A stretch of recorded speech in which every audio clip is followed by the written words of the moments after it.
I'm telling you guys, it's always something. It's always something. So plan for something to happen because it's always going to happen. Don't worry. So I drove off the second boat, right? I'm here in Utah. I'm like North Salt Lake City or something. And I'm on the phone with Eddie and Jesse. And then I look down and I'm like, oh shit, my check-in light came on, right? So I'm telling them, okay, well, let me pull over, whatever. So I got my code scanner. Hello, you guys, I've been telling you, right? My code scanner. And it turns out it's the thermostat. So a little $40 part, right? God knows where it is in the engine. But at least I came here, you know, I found an AutoZone that had the part, drove around a little bit. I got the part. For the last day or two, the coolant has been showing. Usually it's half, right? When the truck engine, when the engine warms up, the coolant level is usually showing half, right? Warm, regular warm. But it's been at like a quarter. See that? It's been at like a quarter for, you know, a day or two. When I noticed it, I was in Flagstaff and I thought, well, it's just cold AF outside. And then again, I noticed it this morning, but it was again, I'm in Salt Lake City. So I thought, it's just cold. I was on the phone with Jason, my professional mechanic, you know, that's who I call. That's what we all call now. And I'm on the phone with my driver, Jason. I told him, Jason, you know, I need, my check engine light came on and I need a thermostat. And I was like, do you think it's really hard? He's like, well, buy the part. But his opinion, right, which I love and appreciate, was, you know, is it overheating or is it too cold? And I said, well, it's too cold, you know. And he said, okay, probably. He said, check your coolant level, of course, right, which, you know, I check frequently, but I'm going to check it again. And he said, if you have the right amount of coolant and it's showing at a quarter, which means it's showing cooler than it should be, he said, then the thermostat may be faulty and it may be just stuck in the open position, which means it's not letting the engine warm up and then, you know, and then closing and opening as needed, right? So I'm gonna check my fluid, right? I'm still gonna go pick up the RV and do all that stuff, but a little delay this morning, no big deal. But I'm gonna just check these fluids and look under, make sure I don't have any leaks or anything like that, and get on down the road, right? I'm always telling you guys, have the part on hand. So at least, God forbid, between Idaho and friggin' Texas, if I have the part, I hopefully can find a mechanic if I need to. Otherwise, I'll go home and I'll have my mechanics at home, you know, deal with it. But I always buy the part, so I stopped and got the part and checked my fluids, and we're gonna keep going. American Falls, Idaho. There she is. That's the next one. Look at this. Isn't this beautiful, you guys? Man, the nicest guys up here. The nicest, super nice guys that helped me hook up to it. It's got brakes, it's got lights, it's got registration. I love it. So I was worried about that. You know, when you do these power onlys, you never know. So baby's just running around. She's been sleeping for days and days and days, so it's nice to see her running around. Well, it's perfect timing, you guys. We got a storm coming in and I'm heading out. So I'm glad I'm getting a little bit of rain so this truck can get a little bit of a wash. Haven't quite made it into Utah yet, still in Idaho and almost in Utah. There's mile 6, so I'm almost in Utah. I'm gonna take the back roads and cut through like Price and I think Moab. I'm going to cut through the southeastern quarter of Utah and kind of take the back roads, which should be fine. I don't think I should have any issues with that. I don't think I'm going to miss the storm. It's I'm like 20 miles north of Ogden, Utah, and I think I'm going into the storm. So really breezy, so I got to take it real slow. You know, this RV it's only going to go so fast whether there's wind or no wind. It's, you know, one of those things, no sway bars and, you know, stuff like that. Good thing is my windshield's now clean. That's about the only good thing, but that's a good thing, you know, we can always look at a pro here. So I made it to Highway 6, getting towards Price, Utah, and we started climbing elevation. It's in the mid 30s and it's starting to, you know, rain slush, right?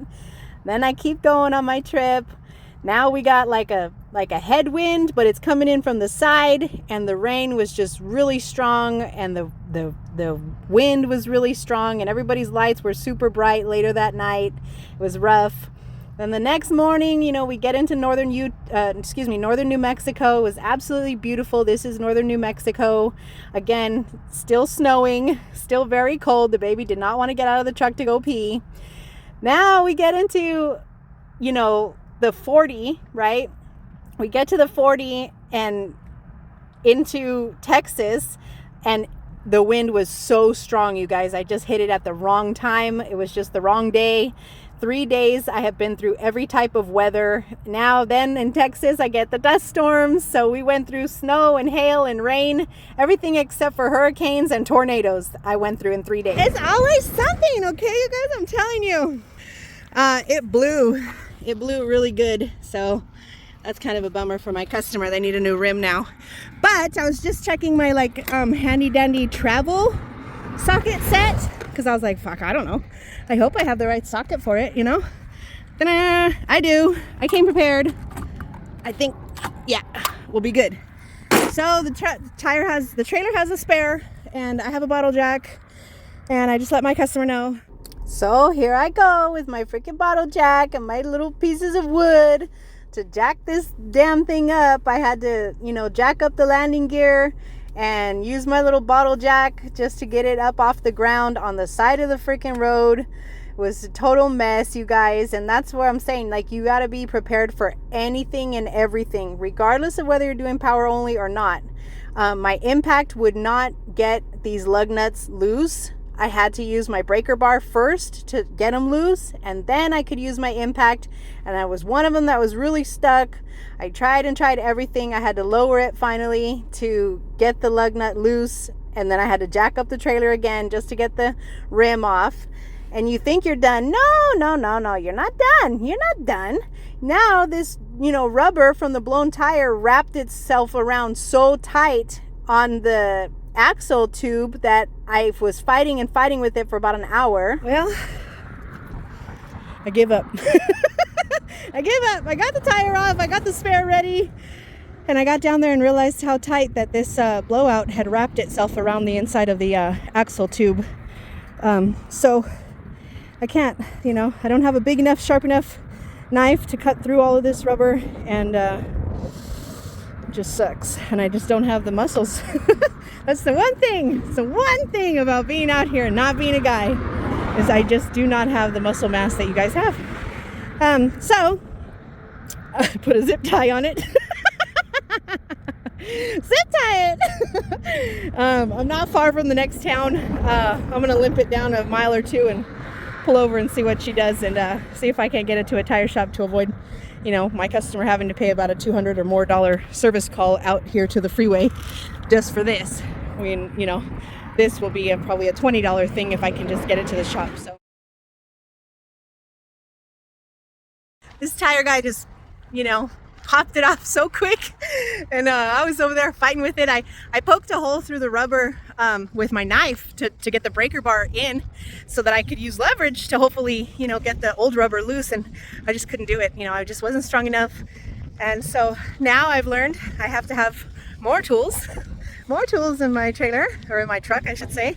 I might want to throw my grinder in the truck, and I definitely need a bigger, sharper knife. So I'm gonna go knife shopping this weekend, which is fine. That's no problem, because if I would have had a bigger knife, a serrated knife, I could have cut through the rubber, and that would have helped. We're getting it done. He just popped it off so fast. I'm so grateful.